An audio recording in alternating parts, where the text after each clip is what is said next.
undergoing a soft coup, and the idea is to create a whole new set of laws and ignore the existing human rights laws and other laws under the pretext of pandemic preparedness and the biosecurity agenda. The WHO is developing through all its nations, but with the WHO Directorate in the United States in charge, a pandemic treaty and amendments to the existing international health regulations that will remove the human rights protections currently embedded in the IHRs, will enforce surveillance, censorship, get rid of freedom of speech, require governments to censor and only push a single narrative. Also, we will be subject, if they can make this work, to vaccines developed in 100 days, which the organization CEPI is planning to do. And one of the people who founded CEPI was Jeremy Farrar, who is now the chief scientist at the WHO, to bring this forward. Other things that amendments do is to bind the states so they are no longer recommendations but enforceable edicts. Provide a liability shield, get rid of intellectual property rights, move supplies from one country to another, enforce digital passports, and the Director General of WHO can demand that a pandemic or a potential pandemic exists. He can just declare it with no standards, and then countries around the world will have to obey. Also, the WHO will tell you what drugs you can and can't use in your nation once a pandemic is declared. Obviously, the budget will increase. One Health is another part of this. One Health is a concept that was created to enable the WHO, with these documents, to take over jurisdiction of everything in the world by saying that climate change, animals, plants, water systems, ecosystems are all central to health. Also embedded in this concept is a peculiar notion that humans are no longer of greater value than animals. Hello.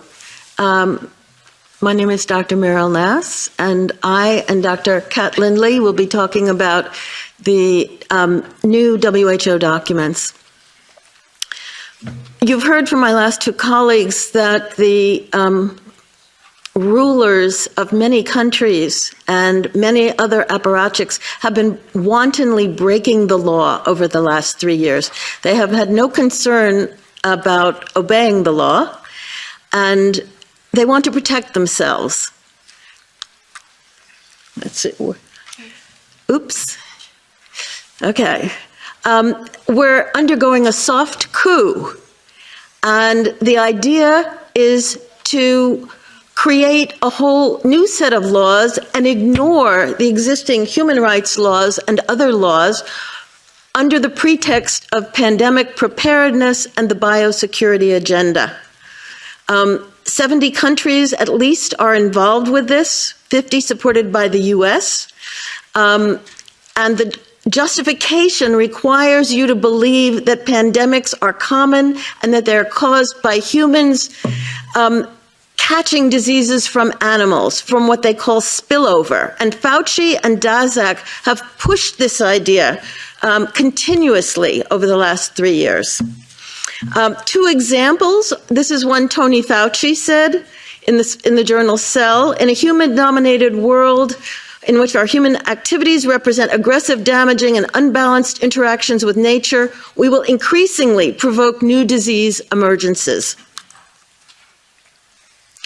Daszak and Fauci's two lieutenants said the same thing. We must realize in our crowded world, human behaviors, environmental changes, and inadequate public health mechanisms can turn obscure animal viruses into existential human threats. And who is going along with this? Basically, all the major multinational organizations, as well as all our health authorities.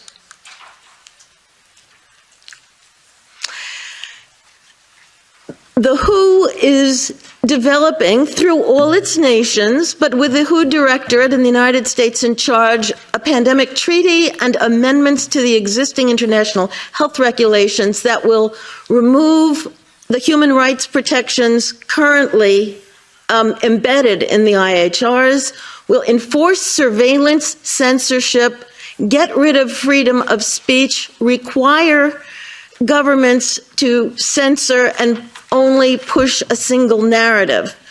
Also, we will be subject, if they can make this work, to vaccines developed in 100 days, which the organization CEPI is planning to do.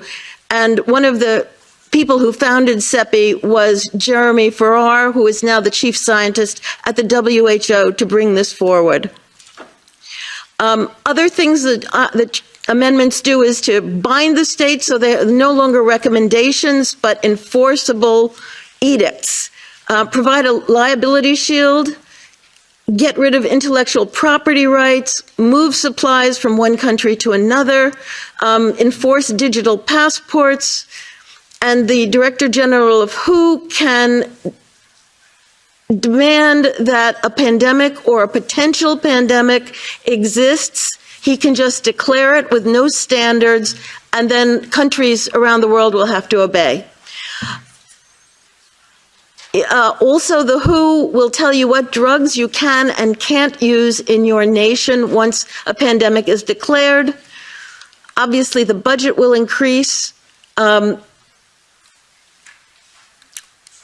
Health is another part of this. One Health is a concept that was created to enable the WHO, with these documents, to take over jurisdiction of everything in the world by saying that climate change, animals, plants, water systems, ecosystems are all central to health. Also embedded in this concept is a peculiar notion that humans are no longer of greater value than animals. And I've got the quote there from the Lancet in January.